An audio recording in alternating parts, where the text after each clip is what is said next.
Coming up on Local News 8 at noon, we have more details on why a local sheriff is facing criminal charges after pointing his firearm at his neighbor, what charges he's facing, and how 7 minors are involved. Coming up. We are starting to get more details on how Washington's infrastructure deal benefits you, where you can expect to see improvements in the coming years. Above the interstate right now, where blowing snow is really a problem, especially for visibility, and you can see off into the distance where it is limited. And this will continue for the rest of the day today. We'll have an update on the roads and blowing snow for the rest of the afternoon and what you need to do to be safe on the roads coming up on Local News 8 at noon.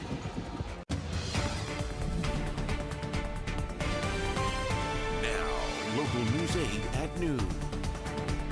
Good afternoon, and thanks for joining us today for Local News 8 at noon. I'm Emma Benson. And I'm Dylan Carter. Our top story this afternoon. The Idaho Attorney General's office is charging Bingham County Sheriff Craig Rowland with aggravated assault, aggravated battery, and the exhibition or use of a deadly weapon. This comes after an incident involving Rowland and a church youth group last month. Local News 8's Bree Clark has more on the charges. In this 10-page affidavit, investigators with the Attorney General's office outlined the events that led to charges against Sheriff Craig Rowland. It states that a church youth group was dropping off these thankful turkeys, an arts and craft project, to their neighbors. It says the girls would deliver the thankful turkeys by taping it on the door, ringing the doorbell, and then running away before anyone knew who had delivered it. The group had delivered most of them before arriving at the sheriff's home. The leader of the youth group, Chelsea Cox, dropped the girls off and parked at the end of the cul-de-sac, but says when the girls realized that the sheriff was home, they ran away before trying again. In an interview with the sheriff, he said that he had just let his dog out and saw 2 people near his garage, and that startled him.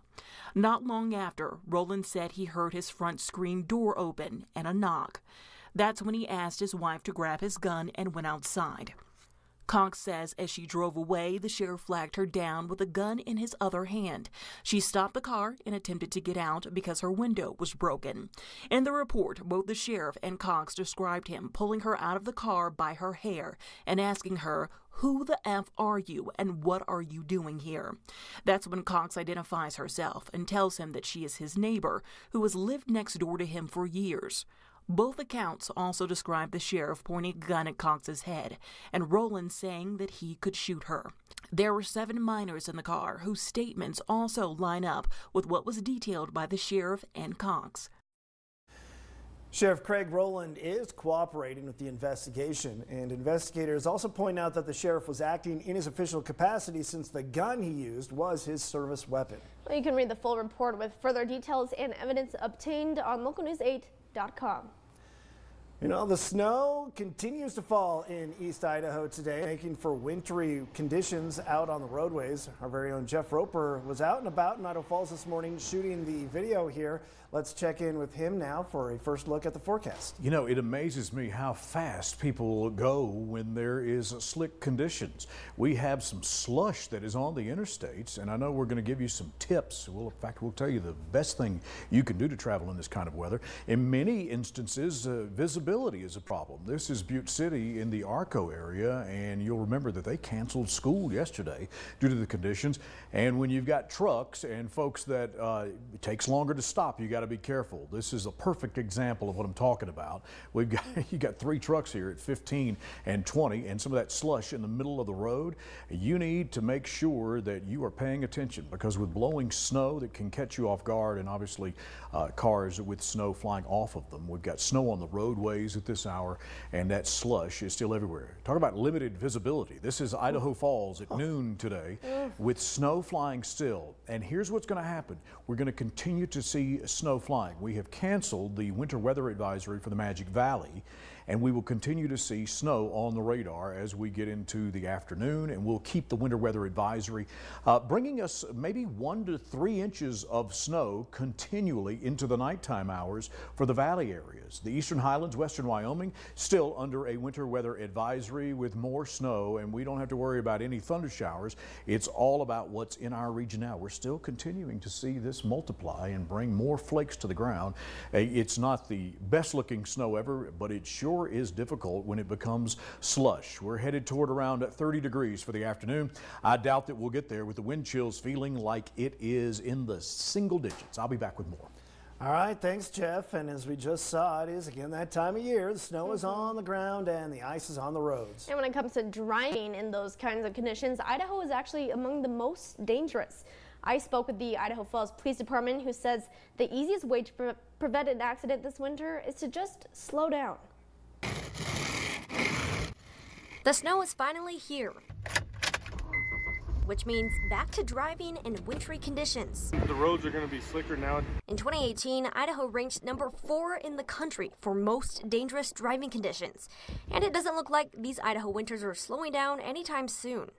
Jason Miller of the Idaho Falls Police Department says a big issue is that people tend to drive the same speeds as they do in the summertime and don't increase their distance behind the vehicle in front of them, which causes problems. That vehicle stops and they're not able to stop. The police department is reminding drivers to slow down, increase the distance between vehicles, and get rid of distractions. That means putting away your phone. That's basically the biggest thing, and just pay attention. The police department also says it's important to have a blanket in your car to stay warm in case you get stranded. If you do get stranded and stuff like that, it's always best to stay with your car, because that's where we're going to be coming to, is try to find that car. So remember, while you're out on the roads this winter, to slow down and stay safe. Tuesday's storm brought a good amount of snow to Pebble Creek. The ski area says it got at least 11 inches, which is enough to do a soft opening this weekend. The Aspen lift will be open from 9 in the morning till 4 in the afternoon. The staff is hoping for more snow to allow the ski area to reopen for the full season the day after Christmas. And snowfall inside Grand Teton National Park is now at a point that some of the roads are open for cross-country skiing, skate skiing, snowshoeing, and walking. But they are closed to all motorized travel as well as any kind of bicycle. The roads are Teton Park Road, Moose Wilson Road, and Signal Mountain Summit Road. You can find out more about winter outdoor activity inside Grand Teton National Park by visiting this story on our website, localnews8.com. The Caribou-Targhee National Forest is reminding everyone to follow the rules when it comes to harvesting for Christmas trees. Recently, a tree in Kelly Canyon near Idaho Falls was cut, topped, and then left on the ground. Now, you are not allowed to cut down a tree that is larger than your permit and then take the top of it. Most national forests do allow users to harvest trees for personal use, like for firewood and for Christmas trees, but you must first have a Forest Service issued permit and you must follow specific guidelines, which can vary from forest to forest. Airports in Idaho will be getting a boost thanks to the bipartisan infrastructure law. Just over $17 million will be coming to the Gem State in the first of 5 annual rounds of funding. Airports can submit projects they wish to use the funds on to the FAA for review in the coming weeks. And they're encouraged to prioritize projects that increase airport safety, equity, and sustainability. Well, here's a quick look at how much some airports will be getting in the first installment.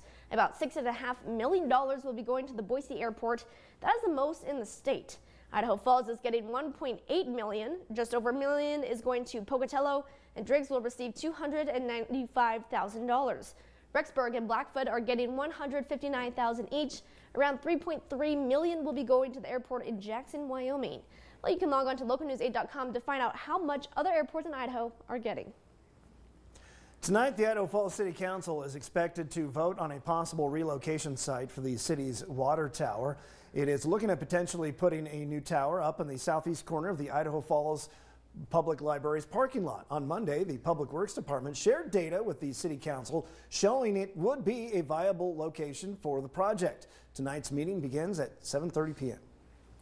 Well, also happening tonight, gubernatorial candidate Ammon Bundy will be in Idaho Falls. He'll be here for an event at the Snake River Event Center from 7 to 9 p.m. And on Friday, he'll make his way down to Preston for a stop at the County Extension Building. That event begins at 6 p.m. Bundy is one of 7 Republicans who have announced they are running for Idaho governor. The primary election is on May 17th.